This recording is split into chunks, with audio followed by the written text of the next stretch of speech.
Биздин бүгүнкү эфирде мас абалында унаа башкарып жүргөн досторду көрө аласыздар.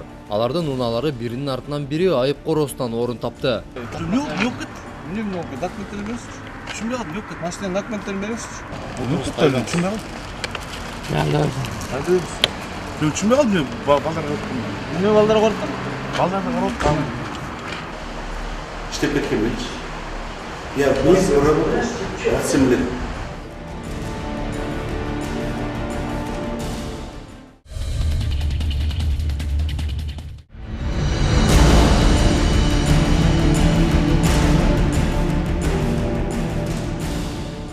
Рейд учуру биздин чыгармачыл топ жол тескөөчүлөр менен рейдтик иш-чарада жүргөндө башка экипаждын кызматкерлери белгисиз айдоочу тарабынан баш ийбестик болуп жаткандыгы тууралуу маалымдаган. Жерине жете барганыбызда бул айдоочу чындап эле бир топ убакыттан бери айдоочулук бөлүгүн жана унанын документтерин бербей жатыптыр.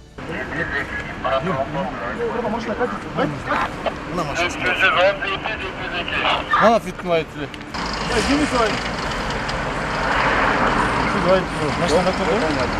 Кандай? Вот он.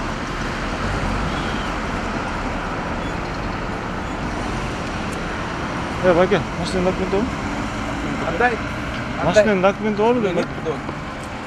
Без отпуска фото. Не, без отпуска. Без отпуска. Нет у меня. Паспорт есть? Они попросили, я поехал. Кто попросил его поехать? Кто они? Там, нет. Да.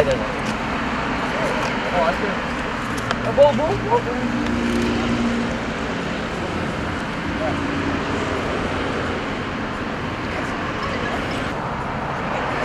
Сурап атканда жаштарга бере берчи, мен сага жаман каалабайын эми эле. Жаман кааласам айтып коёшум.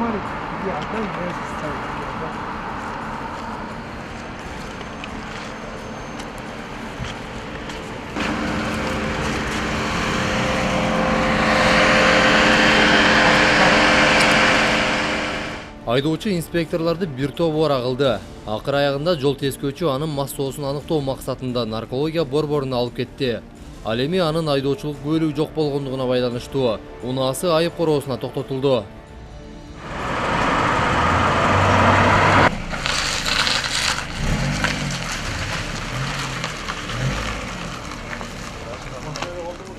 Айдоочунун спирт ичимдигин ичкендиги наркология бөлүмү тастыктап берди. Мунусуна карата айып кагазы түзүлдү.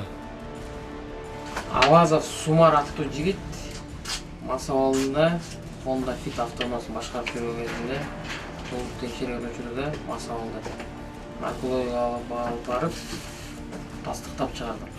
Мас абалда чыгарып.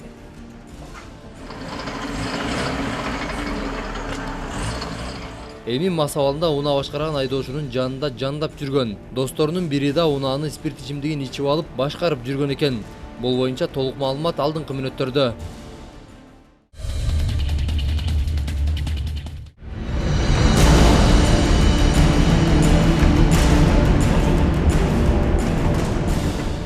Инспекторлор айып короосунан чыгып, кайрадан рейдтик иш-чараны улантуу максатында багыт алышкан.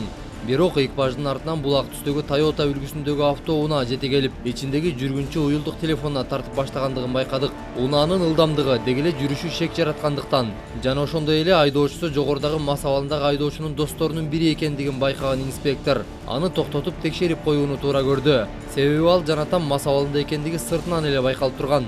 Чакыртыш баке. Токтойлор болуп ушундай мен сыгымсат болду. Yok et. Ne dокументтерин бересизчи. Түшүнбөй калдым, жок деп. Машинанын документтерин бересизчи.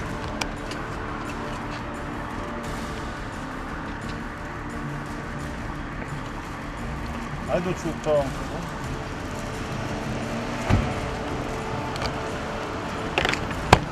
Болду, жада. Не надо. Айдоочулук.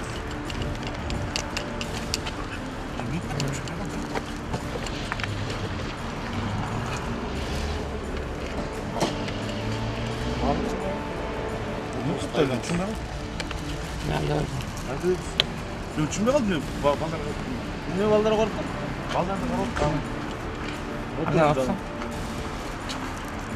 Правасы қана. Отыр артқа.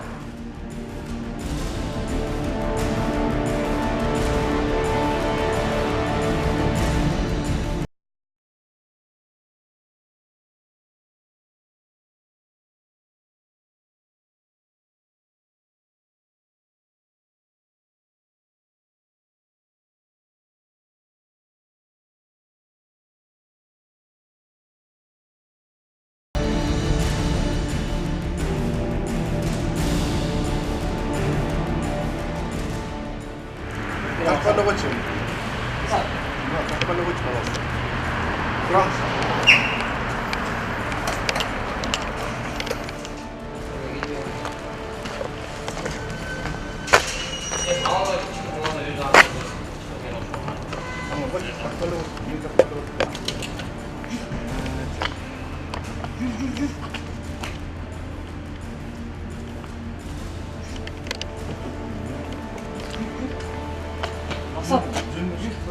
야, 알았어, 줄. Строго помолено.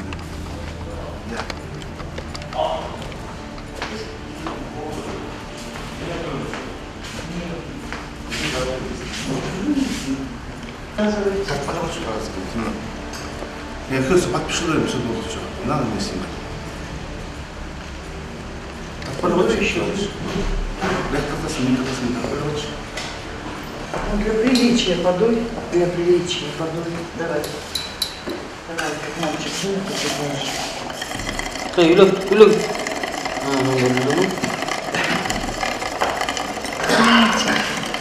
Ну, снял чуть-чуть, и хватит. Ну, прям, да. А ты еще пил водку? Пиво? А ты коньяк? Да. Туда мне завтра мне заплатить надо, да? Завтра деньги мне дадут. Хотя и 72 000 сом төлешім керек, да? 72 000 сом должен платить. Максат, да? Да, Макс. 72 000 сом төлешім керек. Спектр не спектр болушы. Енді ұтпаймын, балдарды біледі. Ошында ұтқандай, мен көп болсын, ағаш отырып, көп болсын, екі отырып күшті, реально екі отырып күшті. Макс емес, тұман алмайсың, өтіп күшті. Ошылы вопрос болды да. Наркология бөлімінен айдоочу мас абалында экендиги тастыкталды. Унасы айып короосуна коюлду. Баарынан да кызыгы бул Өмүрзаков Максат Калыббекович аттуу айдоочу. Чүй облустук жол кыймылдарынын коопсуздугун камсыздоо башкармалыгында иштеп кеткендигин билдик. Муну өзү деле ачыктады. Честно сказать, иштеп кеткен. Честно сказать, иштеп кеткен менчи. Иштеп кеткен менчи. Я вниз работал 27 лет. 50 чыгып кеткен менчи. 50 чыгып кеткен. 20 лет окуусумен академик саналып, 20 лет чыгып. 27 лет проработал. Сейчас вот этим машина завтра мне 72 000 зарплата. А что это? Без пиздеж, если иштемесем жүрмөйм. Хочешь квитанция покажи? Жүресің, брат. Ай. Ушума төлөш кетти ма? За машину деньги завтра возьму, все. То, что оттуда я зарплату платить. Обратно қарай сен. Төрт күнде қарай көз жаға сен.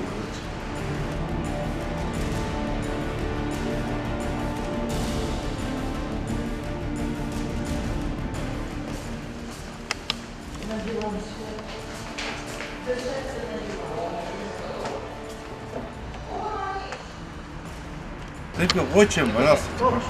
Неден ала келесіз, бустағы? Қойчы, Дымке. Максе, отыр.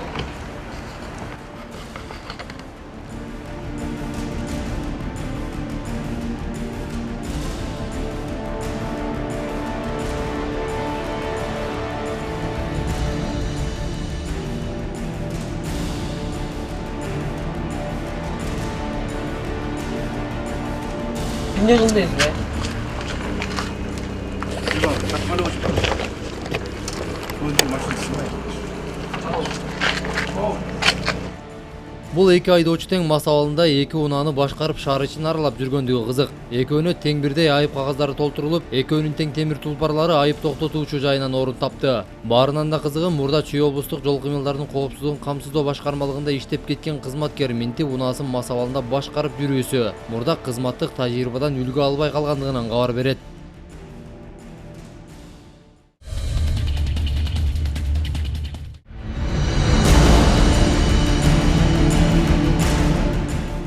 Акыркы бир жумадан бери Борбор калаада жана республика аймагында жалган номер таккан унааларга карата рейдтик иш-чара жүрүп жатат. Биздин чыгармачыл топто ушул рейдке катышып, бир катар эреже бузган унааларды инспекторлор менен бирге аныктады.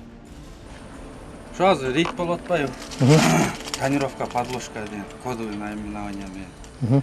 Ошо аны тозуп текшергенде выяснилось, подложный госномер менен жүргөн экен. Алып келип станцияга токтоттук.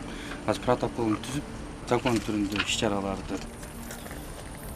Азыр муну акт изъятия түзүп туруп, водительге бересиз, номерди изымать этип аласыз. Акт түзүп бергенден кийин.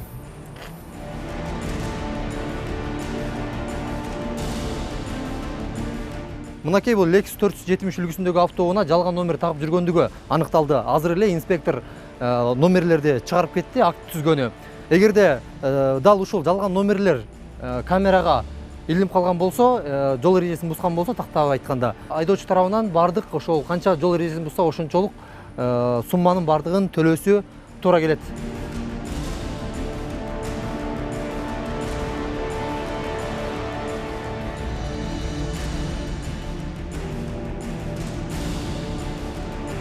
Автомашина Toyota Land Cruiser 200 үлгүсүндөгү машинага номерин протокол түздүк.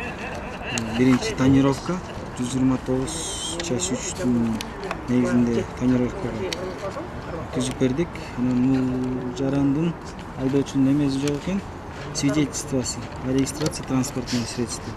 Ошондуктан ага документи жок деген дагы бир протокол түзүп берип атабыз. То, что номер кандай өзүнүкү же өзүнүкү эмес деген эртең биздин административный практикада отдел бар. Ошолор тактайт. Анан дальнейший ошолор чечет кандай экен.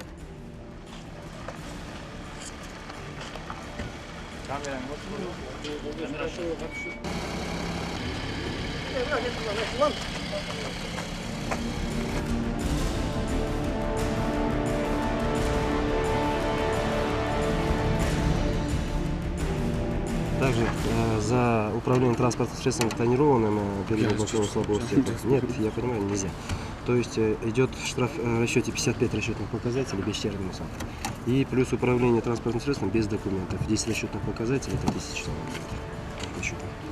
Так, 01 KG 034 AFM. Ади ата ади экен бул, не?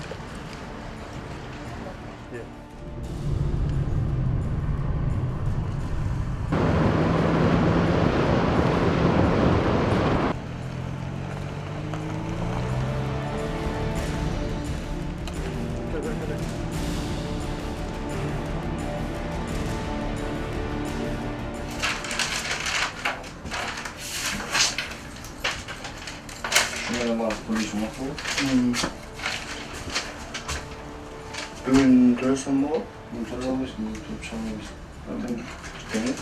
Бул айга алып, үстүнө 2 жыл ашып отуруп, кассага жазып.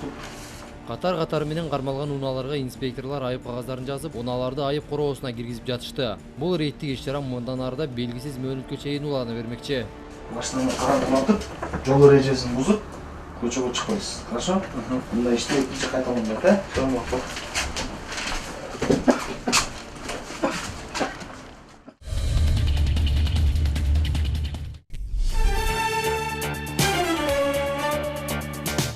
Рыспекова Айнакан 1965 жылы туулган. Бүгүнкү күндө Борборусуна чалдыгып, ак халатчандардын көзөмөлүндө. Мындан улам Индия мамлекетине барып операция жасатуу каралууда. Бирок бул үчүн 35 000 АКШ доллары талап кылынып жатат. Бейтаптын жакындарында мындай акча каражаты жок болгондуктан кайрымдуу мекендештерден жардам суроого аргасыз. Айнакан эженин ден соолугуна кайдыгер карабай, жардамга кол суна турган жарандар болсо, экрандагы даректер аркылуу байланышып көмөк көрсөтүүңүздөрдү өтүнөбүз.